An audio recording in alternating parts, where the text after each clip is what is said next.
So welcome everybody. I want to go ahead and get started. For those of you who do not know me, my name is Shiloh Duncan Bessariel.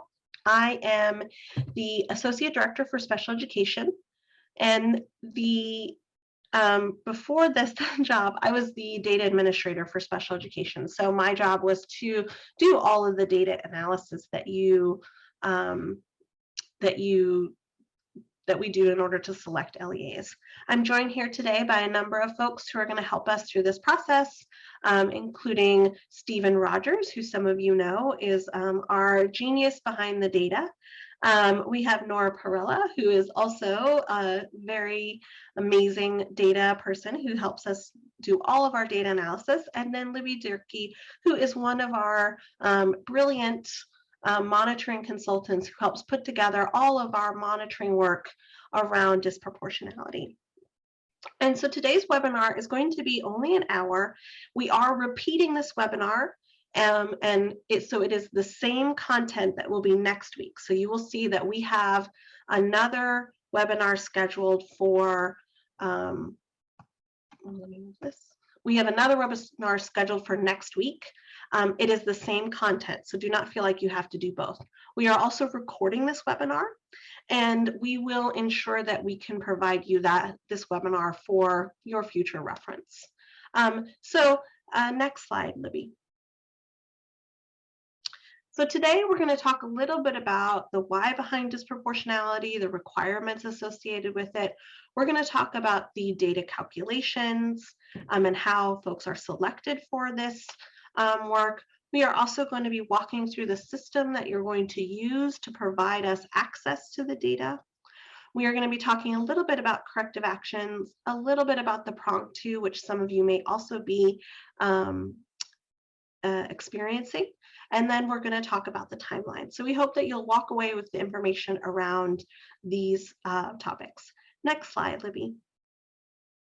So I wanted to sort of help everyone understand, who do I call if I have questions? For many of you all, you have received a designation as being either intensive or targeted monitoring. So if you are in intensive monitoring, you are either being monitored by FMTA 1, and FMTA stands for Focus Monitoring and Technical Assistance. So FMTA 1 is managed by Barbara Gaskin, and FMTA 4 is the other intensive monitoring unit, and that is managed by Jack Brimhall. FMTAs 2 and FMTAs 3 are targeted monitoring units. So if you're in targeted monitoring, then these are the managers that are associated with that. FMTA 2 is managed by Donna DiMartini, and FMTA 3 is managed by James Johnson. So as you move forward, you may be contacted by staff from one of these monitoring units to conduct the review, and we'll walk through a little bit more about that. Next slide, Libby. So let's talk a little bit about what disproportionality is. So disproportionality is the overrepresentation of racial or ethnic groups in 4 specific areas: special education identification overall, special education identification within a specific disability category, sort of more students who are placed in restrictive environments, that's placement, also known as indicator 5, and students overrepresentation of a specific racial or ethnic group in disciplinary actions. Now, it's important to note that we do this as a requirement under federal law. And so our requirement to monitor disproportionality is located in the 34 Code of Federal Regulations, section 300.600, and the subsection is D. And I think that's identified a little bit later on, but in case you needed it, you have it. Next slide, please. So let's talk a little bit about the disproportionality review, and we will talk a little bit about the timeline. So in the past, if you've been part of our disproportionality review, you have been selected and notified in the fall, and then you would go through the disproportionality review in the fall with our monitoring consultants. However, one of the things that we found was, when it came to doing the special education plan and for districts to identify why they had a disproportionality, how to use the information from disproportionality in their planning processes to avoid significant disproportionality. That was just too late. And so we are sort of resetting the timeline this year. And so it makes it a little bit strange, but I think once we move forward with aligning the SEP with the LCAP, which will come out in the spring of next year, having a spring disproportionality means all of these activities will occur at the same time. And so you'll see we did the identification of SELPA preview on April 14th. You all received notification yesterday. We are doing a training webinar today. We're doing a training webinar on the 11th, and then we will begin the disproportionality review. What's important to note, especially if you have been part of this process in the past, is that we will be conducting the review this year. We understand that districts are working very hard and this is a very difficult time. And then in order to facilitate this process, CDE consultants are going to be conducting the review. And they will be conducting the review between May and June, and we will attempt to complete the review by June 30th. After that, we will notify districts of findings and corrective actions in August. So you don't have to worry about receiving a finding or a corrective action notice in the middle of the summer when folks are trying to enjoy their summer. We will wait until August, and our goal date is August 24th. 45 days after that, we will have the student level corrective actions due, and 60 days after that, policies and procedures will be due. We will also be notifying districts of prong 2 in December so that they can we can conduct the prong 2 analysis and review. Well, our hope is that by March of next year, this entire process will be over, because what we have noticed the last few years, and this is true for this year as well, is we have an overlapping prong 2 with corrective actions along with a new disproportionality process. And so we don't want that to continue anymore. So we want it to be very discrete. And so doing it in this way will allow us to ensure that we are only doing one review and completing that review in its entirety before we start another one. Next slide, please, Libby. So we did recently do our prong 2 notification. So if you are an LEA who was selected for disproportionality last year, you went through the review and you had findings of non-compliance, we are conducting the prong 2 notification at the same time as this disproportionality review. So you may have both of those things happening at the same time. We are going to be working with the consultants to make sure that we are minimizing the impact that that will have on you, but we do understand it is not ideal. So a prong 2 means you had non-compliance, you may or may not have already completed the corrective actions, but what we need to do is, if you have a corrective action, we have to show that in other types of or other students' files, you've corrected that non-compliance. And so basically that means you've corrected the systemic cause of that non-compliance so it doesn't happen in other students. So that's why we conduct a prong 2 review. Next slide, please, Libby. So our disproportionality review is part of our quality assurance process. That is the code section I referenced previously, 34 CFR 300/600, and it's also part of the IDEA section 616. It is also a precursor to significant disproportionality, meaning that if you are in 3 years of disproportionality, you become significantly disproportionate. And it's very important to note that if this is your first or second year being disproportionate, it is a very important time to really examine your policies and practices to determine, are there changes that need to be made to avoid significant disproportionality in the future? So that's sort of the purpose of making disproportionality a precursor to significant disproportionality. Next slide, please, Libby. Okay, so I want to walk through quickly the disproportionality review indicators. So which indicators we select. So I kind of briefly talked about this, but I want to talk about it a little bit more. When we look at disproportionality identification overall, we're looking at the rate of racial and ethnic disproportionality in our 7 federal race ethnicity categories that are listed here. Next slide. When we look at indicator 10, we look at racial and ethnic disproportionality along our 7 federal 7 race ethnicity categories, and we cross-reference that in addition with these specific disability categories. Next slide, please. When we're looking at racial and ethnic disproportionality by placement, we look at 2 categories. Students who are in the regular, in general education, less than 40% of the day, and students who are in separate schools and residential facilities. So those are the 2 categories we look at. Next slide. And then when we look at discipline, we look at a number of categories. And for those of you who've been around a while, you'll know in 2016, the US Department of Education made some significant changes to the regulations and increased the ways in which we analyze this data. Discipline was one of the categories that saw the most significant change, and that was implemented in 2018. So in this categories, we're looking at actually 5 different categories. Students with disproportionate race ethnicity who were suspended or expelled for any discipline, for greater than 10 days out of school, greater than 10 days in school, 10 days or fewer out of school, and 10 days or fewer in school. So if you have been doing the math, you'll notice that we actually conduct 98 different calculation categories for every LEA. And so we identify a number of areas in which districts might be at a disproportionate.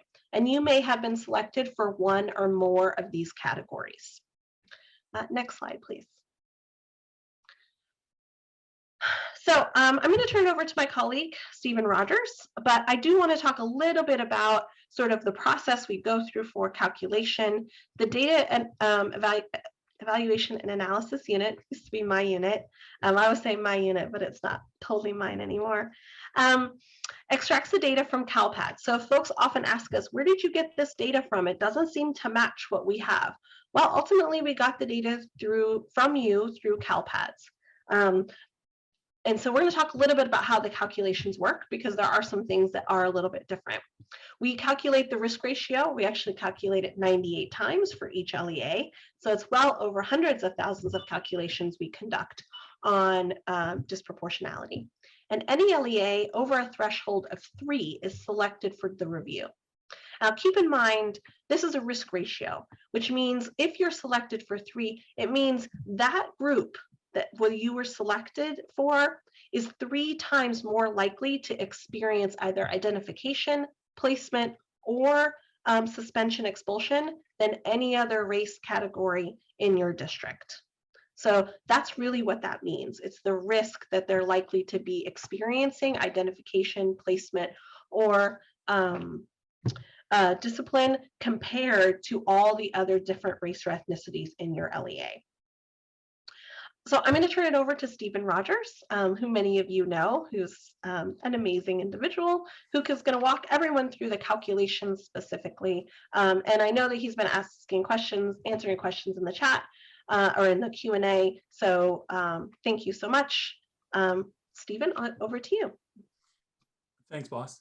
So I've met many of you and interacted with lots of you. Those of you I don't know, I'm sure I'll have the opportunity to get to know you.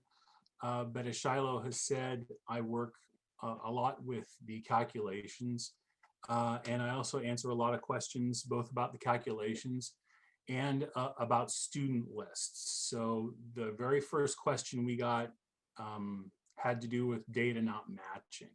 So those kind of questions will end up coming to me, and I will put my email up probably in the Q&A and the chat just so you guys have it. But let's go over the actual boring calculations.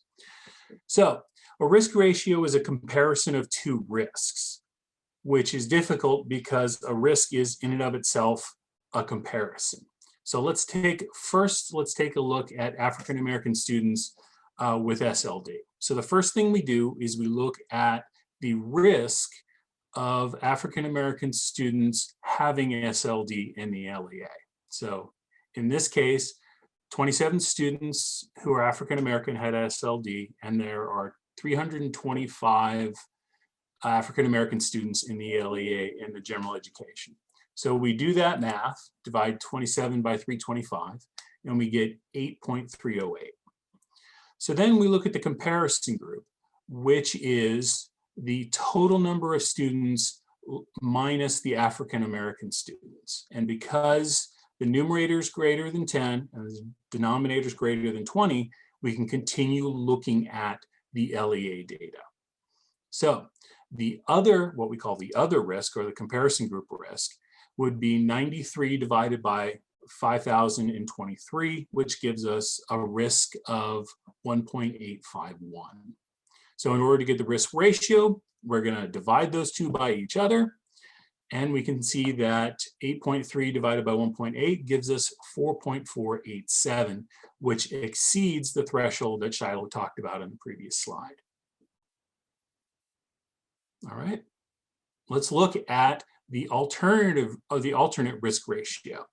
So the first step is exactly the same. We're going to look at white students with emotional disturbances. The LEA risk for white students with emotional disturbance, 21 students with disabilities divided by the gen ed total of 1434 for white students, which gives us 1.464. The difficulty here becomes that the total number of students when you remove the white students with emotional disturbance is less than 10. So then we can't use the LEA for the comparison group. We need to look at the state data for the comparison group, which is the two rows at the very bottom. So the state comparison is 15,802 divided by 4,769, or 0.331. Brandy, I will remind you of the risk threshold in just a second. So then we will divide those two risks in a risk ratio the exact same way. 1.46 divided by 0.331 gives us 4.42, which exceeds the maximum ratio of 3, as you can see as part of the green cluster here under the white students, 3.0. So that is the alternate risk ratio. So let's take a look at what some of you might have seen, which is the data sheets that Nora and I create for indicators 9 and 10. So here's a beautiful example, indicator 9, disproportionality overall, that Shiloh already covered the details on. So it goes from Native Americans all the way over to white students. Each of the 7 different ethnicities gets their own calculation. Shiloh mentioned that we do 98 of them. Indicator 10, which is disproportionality by disability, which only includes 6 disabilities. It doesn't include all 14 federally described disabilities. So these are just the first 2. All right, and what you're looking for on this sheet is the letters OVR. That means the risk ratio calculated for that cell. In this case, Native American students overall exceeds the risk ratio maximum of 3.0. And you can also see that white students, oops, can you go back real quick? White students with emotional disturbance also has an OVR. You can see their risk ratio 5.29 exceeds the 3.0 maximum. Got it. All right, so let's look at a placement one, the second set of data that Shiloh mentioned earlier. I have a terrible tendency to call it LRE, least restrictive environment, though technically it's known as placement. So hopefully Shiloh and Libby can eventually correct that out of me, but we'll see. So as you can see, it includes the same 7 ethnicities in 2 different categories, in regular class less than 40% of the time, and in separate schools. Separate schools also includes residential facilities. facilities. So it's not just separate schools, but also residential facilities. And we can see that in this particular case, white students in separate schools have a risk ratio of 5.43, which exceeds the maximum of 3.0. And the last one will be discipline. Shiloh went into an excellent amount of detail talking about all the different breakdowns of discipline disproportionality. So let's take a look. We see the same 7 ethnicities, and we see 4 of the 5 areas that Shiloh described. Once again, we're looking for the letters OVR on this page. And there they are. African American students who had any disciplinary action that resulted in time. This is a little bit confusing. And if you're out in any discipline, you can feel free to send me an email and I'll try to explain it. Or we can talk about it a little bit more. So you can see the OVR there.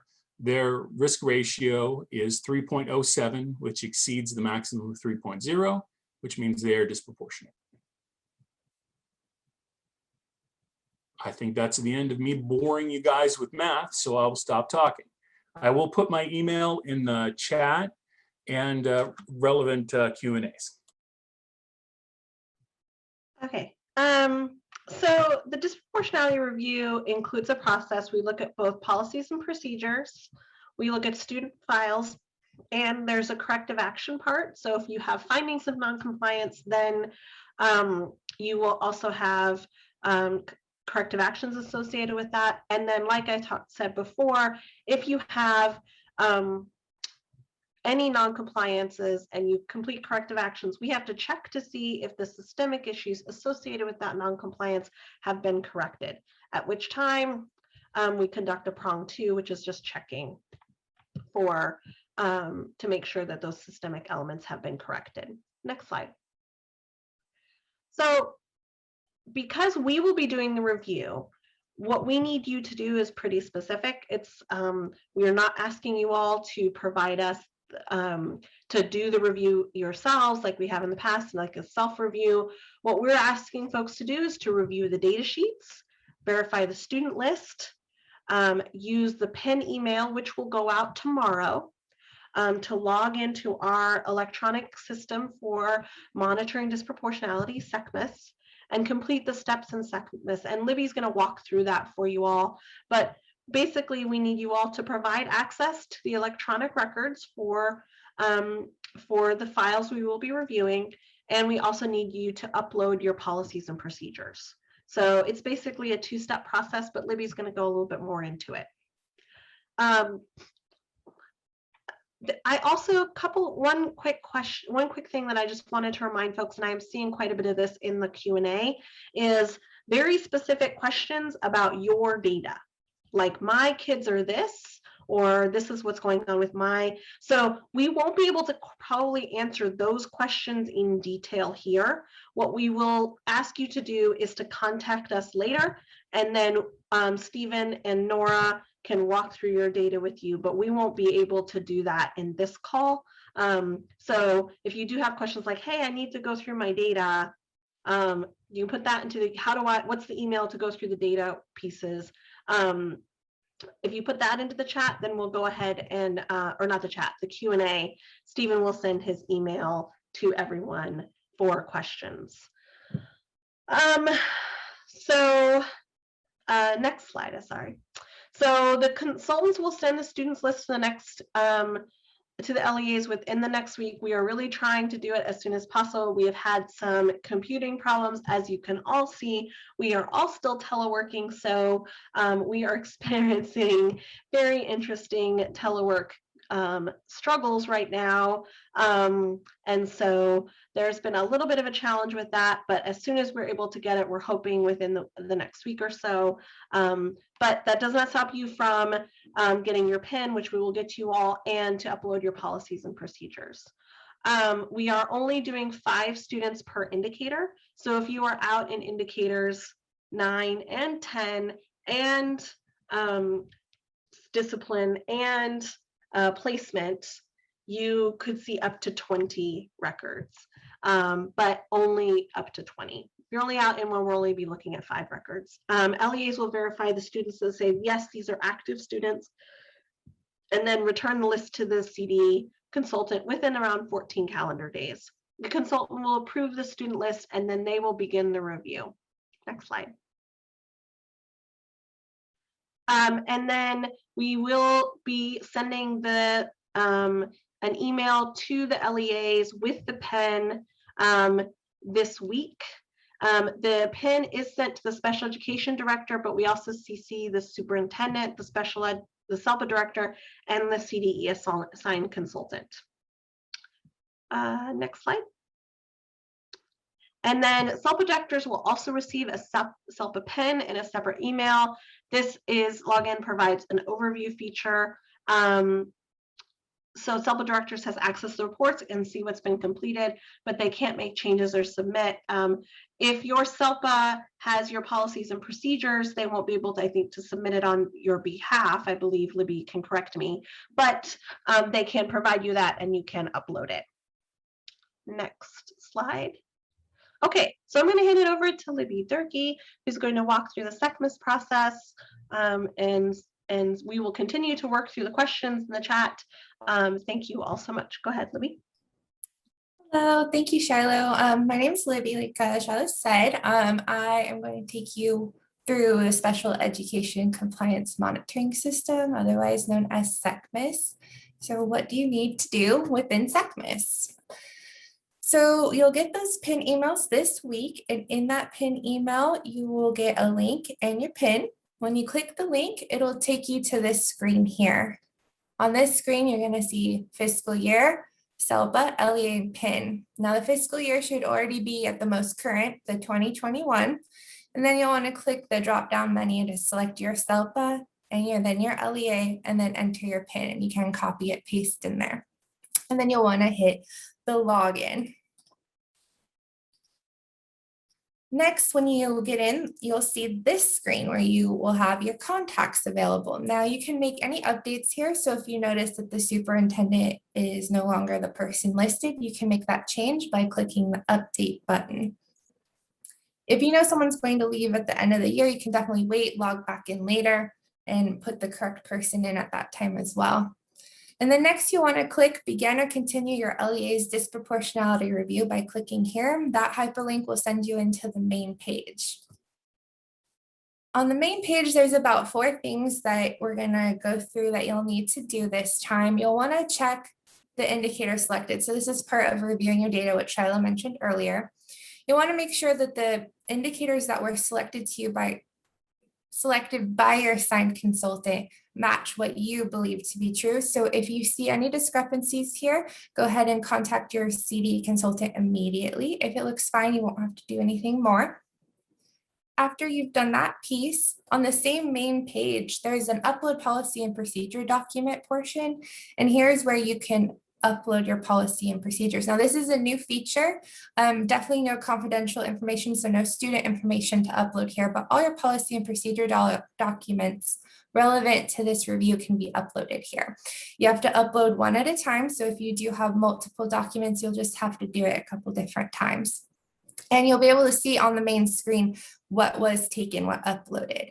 So that is a new feature, and it is something we'll need you to do in order to complete our review process. So make sure that you've highlighted the different portions that are relevant to the review. And you can see what items will be reviewed by going on to the Padlet. They've put that in the chat. There is a policy and procedure protocol in there, so you can see exactly what questions will be asked, what items will need to be found within those documents. Additionally, the policy and procedure, some people like to highlight it, some people like to write the numbers so it's clearly defined. Definitely, you can find that in Padlet, and then the other place you can find it is right within SECMAS itself. You can click the compliance review link, and it will take you to the questions that will be asked, and you can view it within SECMAS. Also on the main page is the LEA Evidence Box. Now, this is an area where you can tell your assigned CDE consultant how they can access the student records. So it'll be the date the consultant can access those records and then the instructions on how to access it. So in this example, you'll see the sace.org, and that's not beta anymore, and the username and password for that individual. You can put that in there. click Save, and you'll know that it's saved by red text that appears on the screen.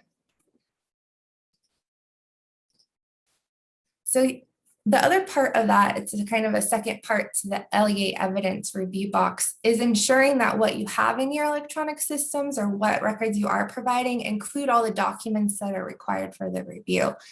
Now, this can depend on what is the current IEP. We're looking at current IEP only, which means if it's an annual IEP, we will not need to see assessment plan assessment reports unless an assessment occurred. If it's a triennial or initial, definitely need that, but you won't go backwards to get that information. You want to make sure all of these are in there. So assessment plan, assessment report, signature pages, excusal forms, note pages, progress reports, historical IEPs. And that one, we're actually looking to see if that annual timeline or the triennial timeline occurred. So it's really just a matter of the timing of those. And then behavior support plan, again, if it's applicable, manifestation determination, if applicable. So you want to make sure all those documents are available so you have the correct compliance indicated within SECMIS by your assigned CDE consultant. So to kind of give you a checklist, there's these questions for all the steps that there are to do. Did you check your contact information? It's very important, otherwise it won't get to you. SECMIS sends a lot of emails out.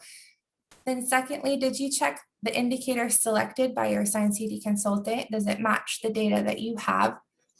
Did you upload your policy and procedure documents, making sure they're highlighted or tagged in whatever way it can be helpful to find the information? And then did you provide access to your electronic system or your student records? And then part of that is, did you upload the documents that relate to the student record review?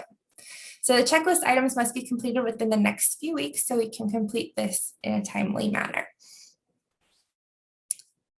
So for the CDE review, this will be after you do your part. We'll start looking at all of the different pieces. We'll go through that checklist to make sure that everything's been complete. We have everything that we need.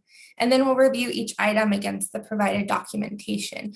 So we'll review policy and procedures. We'll review the student records. And then you'll be notified of any non-compliance through the corrective action process in August, as Shiloh mentioned in the timeline previously. And then last week, we had some questions previously about non-compliance and SEP. So this part will not be a part of the SEP this year, but you should review any potential root causes because you want to avoid significant disproportionality and that fiscal impact. All right, so I think that's where we are at the questions. I'll turn it over to my colleagues as well. Thank you.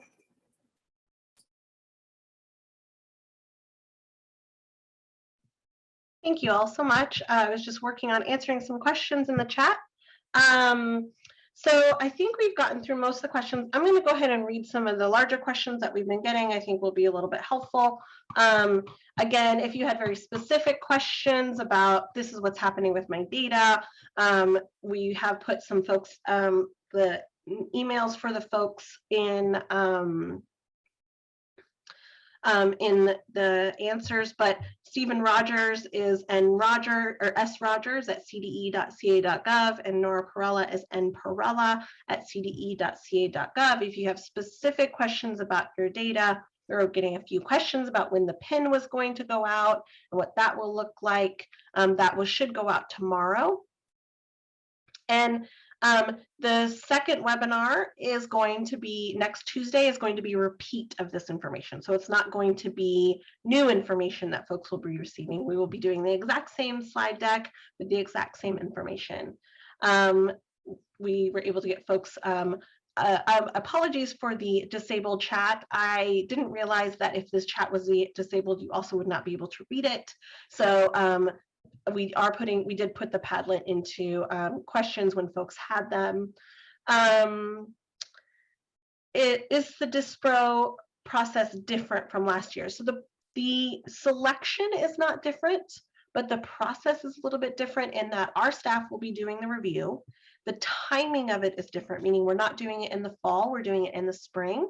And instead of reviewing 10 files, we will be reviewing 5 files. So that is something that is a little bit different from the previous year.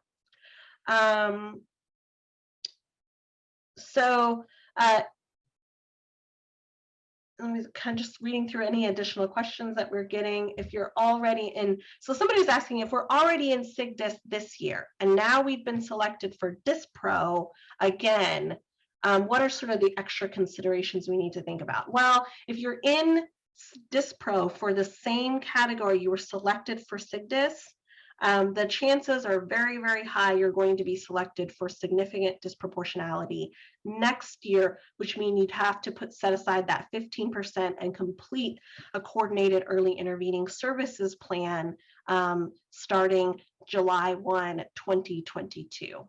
So that would be sort of the consideration to think about. You may want to sort of get a jump start on how can we reduce our disproportionality and significant disproportionality. So let's see here. Some folks were asking, will the SELPA provide the policies and procedures? They cannot upload, but they can provide it to you and you can upload. Some folks were asking about an error. So if you have identified an error in your data, you can contact Stephen Rogers or Nora Perella, and we can look through it. I will tell you, we did do a SELPA preview, so we were attempting to try and identify those before notifications went out. The risk ratio threshold is 3. And see here.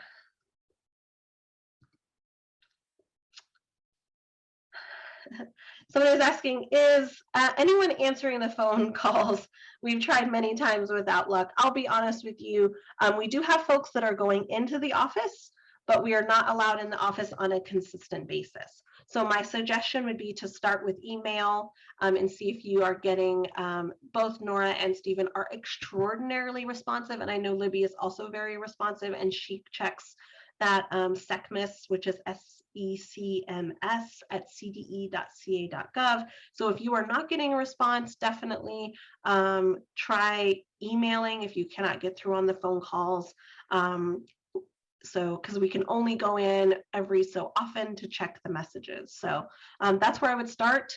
If you do need to speak to someone in person, then we can definitely set up a phone number. We can definitely set up a Zoom or a Teams call with you. So here's a question for you, Libby. Maybe you could help me with this answer. Are we getting our list of Dispro students and Prong 2 students at the same time? Not necessarily. I know some of the Prong 2 student lists have already gone out. They would be in separate tables in any case. It could be separate students. Alrighty. So that's so just to be clear, you only want to see the most current operative IEP for the 2021 school year as the date of this review. So if it was completed in January 12th, 2021, you will review that IEP only. Is that correct, Libby? Yes, that's enough. Yes, that's correct. Okay. If you were, if we are the district of accountability and those students are added to both students with disabilities total and the total enrollment for the district, correct? Is that correct, Stephen? We do everything by district account of a special education accountability for disproportionality. That is correct, which can lead to some difficulty, because remember, ever since going all the way back to CASEMIS, district of residence and district of service can be different. So I've gotten a lot of questions this year and last year about students who have one DSEA, the District of Special Education Accountability, but are being served in a different LEA. So that can lead to some difficulty. But yes, everything is done by District of Special Education Accountability. We were sent a list of 20 students for indicator 10. My guess is that's for the Prong 2 review, because we have not sent out the students list for the initial disproportionality. But they will only be looking at 5. So they may have sent you 20 saying, do we have students here? Are those students here? And then they'll select 5 of them and do the review.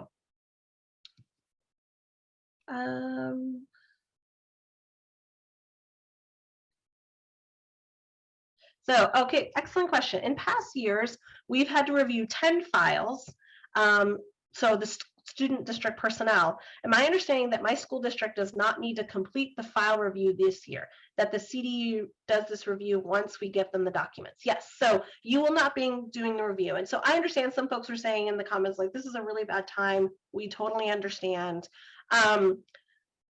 That's one of the reasons we said, what we want you to do, check, make sure those students are still students in the district. If they are, say, yes, those students are still enrolled with us.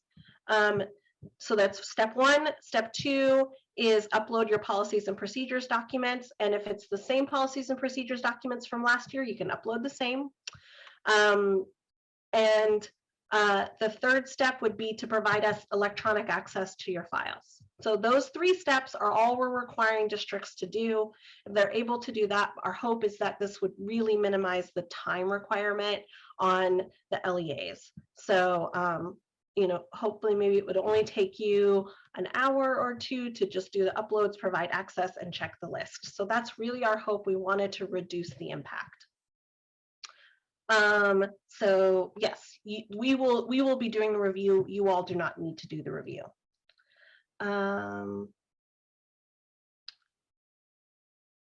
So someone was asking, what if the students move over the summer? Will this be done before August? The review, we are slating to do the review before June 30th. So we want to complete it. So if they're moving, if they move over the summer, then they'll still be part of this review. That's not a problem.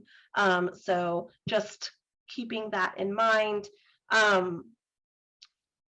So I think we're trying to keep that working in that way. Stephen, it says, do the students list goes both to the SELPA director and the district? Libby. Does the student list go to both the SELPA director and the special education director? Generally, we send it to the special education director. I do know that they can be CC'd, but it's usually sent directly to the special ed director. All righty, I'm looking to see if we have any more.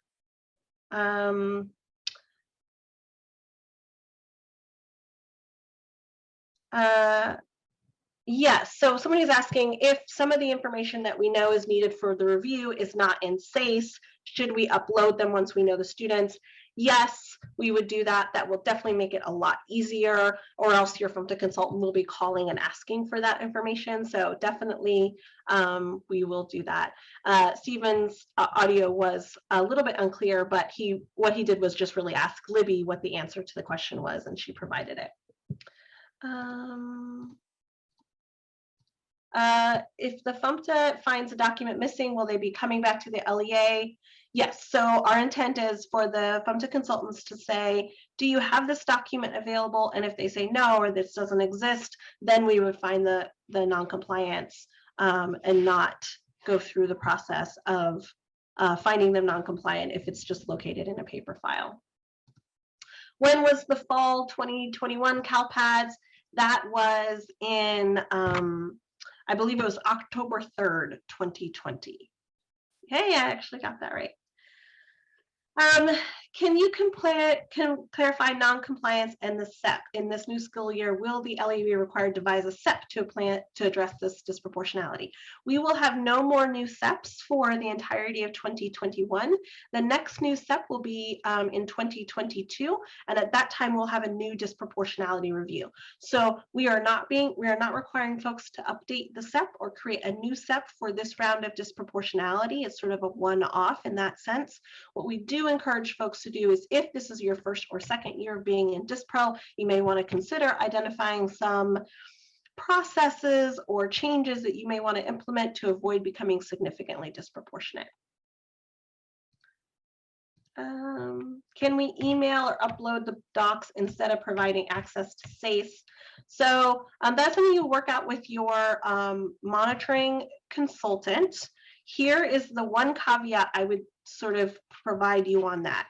If you provide us those documents, we can never get rid of them, and they are subjected to a PRA request. So those are the kinds of things to keep in mind. So if you don't want to provide access, read-only access to your SACE system, you can provide us the documents in a secure format. But once they come into the department in that way, we cannot get rid of them, meaning if we are sued for some reason, we must provide them as part of discovery. And if somebody requests those kinds of documents in a Public Records Act request, we are required to redact only the student names, no staff names are redacted, and provide them upon request. So just forewarning about that. How do we know if we are in Dispro or SIGDIS? If you got a letter saying you're in Dispro yesterday, you're in Dispro. How do you know if you're SIGDIS? Well, if you were in Dispro last year, and so last fall, and the year before, so the fall of 2019, and you're Dispro now, likely you will be SIGDIS. If you are significantly disproportionate now and you received a notice, you will likely continue to be significantly disproportionate. So, unfortunately. Any other questions coming through? Let's check the time. We're good on time.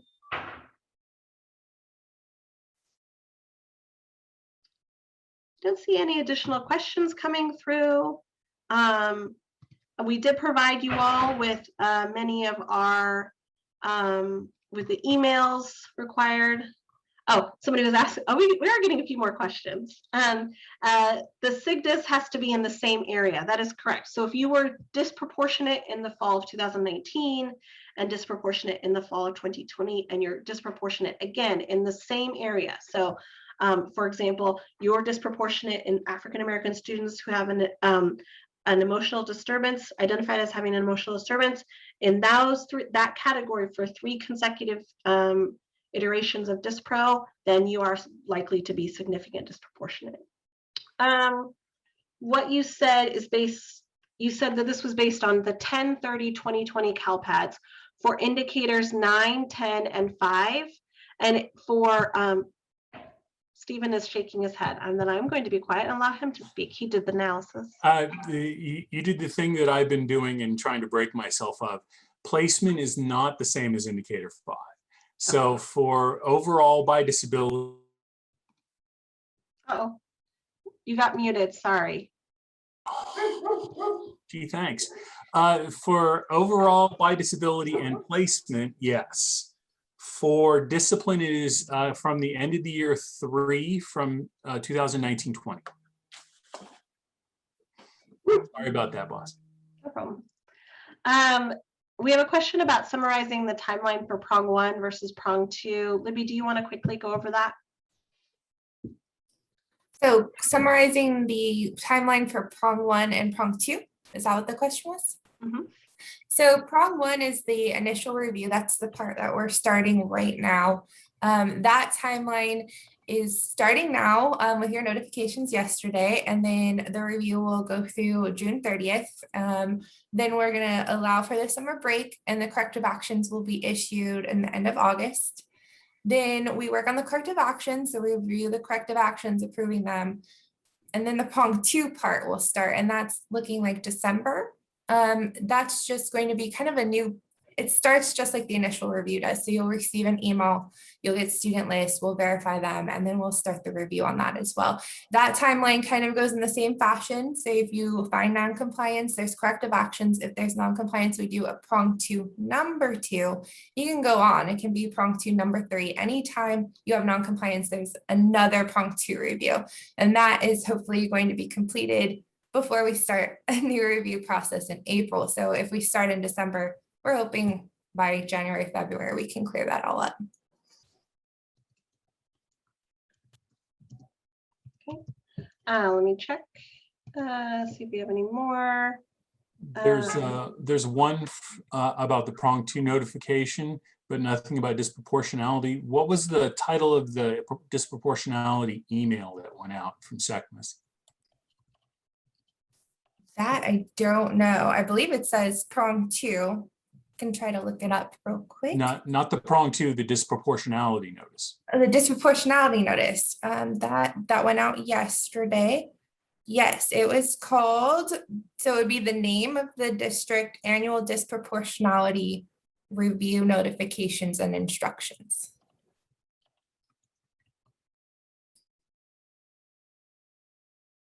There is a question that says, we were told by a SELPA that prong 2 letters were supposed to come out last week. Is that correct? Prong 2 notifications for the 2019-20 came out April 19th, I believe. So But somewhere that was around for the there. previous cycle. Right. Well, yes. Well, clearly there won't be a prong 2 just yet.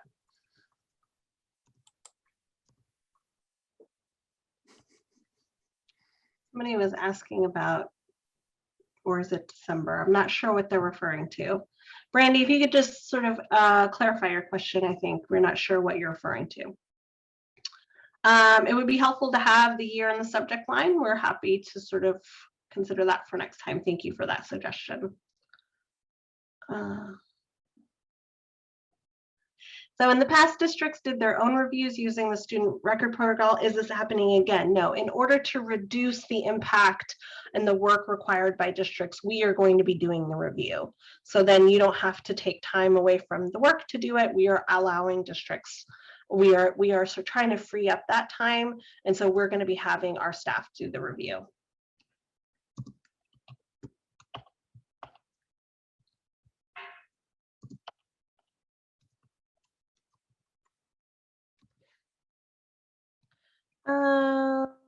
Are the Dispro designations listed on our CDE website? No, they are not.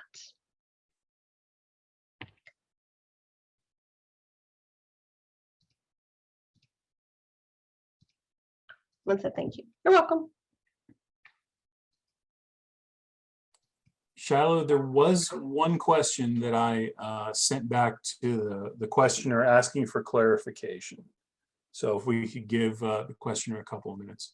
Absolutely. We have until 3 o'clock, 5 more minutes. We are only going to be going over questions, no new material. So if everyone feels like they've had everything that they need, you're welcome to hang up and use the 5 minutes to the next meeting you have. But we're going to stay on till 3 o'clock to answer questions.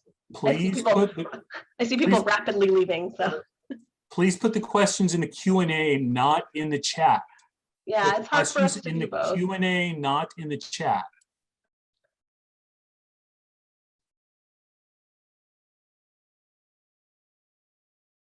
So we have another one. For Dispro, we are looking at eligibility or program place. For indicator 10, it's identification, not placement. So eligibility in those disability categories by the race and ethnicity categories. So it's multiple calculations. It's one of our larger ones, indicators 10 and indicators 4. Placement is looking at placement of students by ethnicity only, not by disability as well. Welcome. Nailed it. Good job. You mentioned Padlet. Is this the same we accessed last fall? I'm not sure. Libby can put the can you put the Padlet link? Can you answer Linda Rodriguez's question with the Padlet link so she has it? As a new director, how do we find historical information about previous years of Dispro? Your SELPA director might have it. If you are the SELPA director, go ahead and reach out to Stephen Rogers. He will likely have that information for you.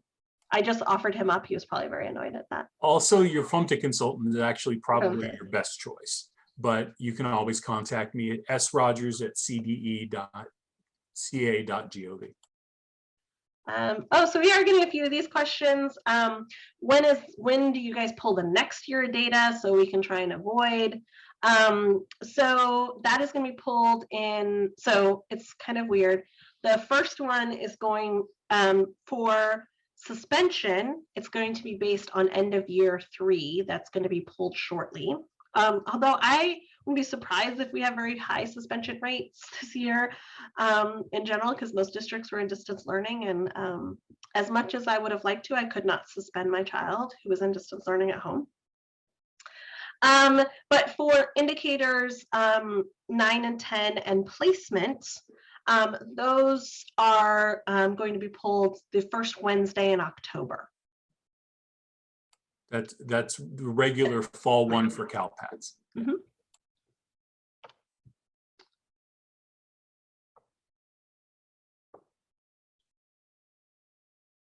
I want to make sure I did not miss a Dispro notification email. Who can I contact to double check? So I would send an email to SECMS, SECMS, at cde.ca.gov, or contact your FUMTA consultant if you happen to know who that is. So when we do get questions like this quite often, especially if you are in a high school district and you're receiving students from the high school who are already identified, but our district has a very specific population, and how can we not be identified if we have a very large population of one race ethnicity and then a very small of another race ethnicity, and students come to us this way, like if you're in a middle school or high school district. You know, first of all, I want to say I completely understand the frustration. Our hands are a little bit tied around this. This is the federal requirements and regulation. What I can suggest you do is a couple of different things. Work with your FUMTA consultant to identify any root causes, identify anything you can do. We also have a number of resources, most specifically the South County SELPA, which is one of our San Diego SELPAs.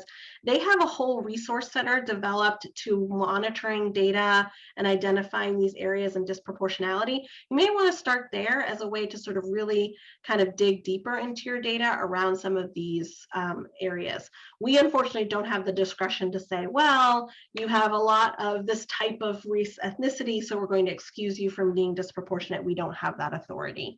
But I do hear your frustration completely. What about the fall 1 amendment window? If changes were made to fall 1, is the data pulled down again? No, so actually the data is pulled as of the first Wednesday in October. We don't actually analyze the data until the fall 1 amendment window closes after that. So we actually don't even start to look at the data until February. Correct. If the file review is not for an initial, look, Heather Defeat put the equity and design information there. Thank you so much for that. If the file review is not for an initial or triennial, do we include the assessment reports when we upload the files? Libby, do you know the answer to that question? Yeah, definitely. So no, if the current annual consented to IEP is an annual, then you would not need to include the assessment reports. You only would include the assessment reports if the current IEP is an initial or triennial. Okay, so I think we are now at 3:01. So thank you all so much for participating in our webinar. I know it was short notice, but we wanted folks who wanted to start right away, we wanted to get the information right away out to them. So we do really appreciate you all being willing to hop on and listen to what we have to say and answer really great questions, or ask really good questions. Hopefully we had some good answers for you all. Thank you all so much again. Have a wonderful day.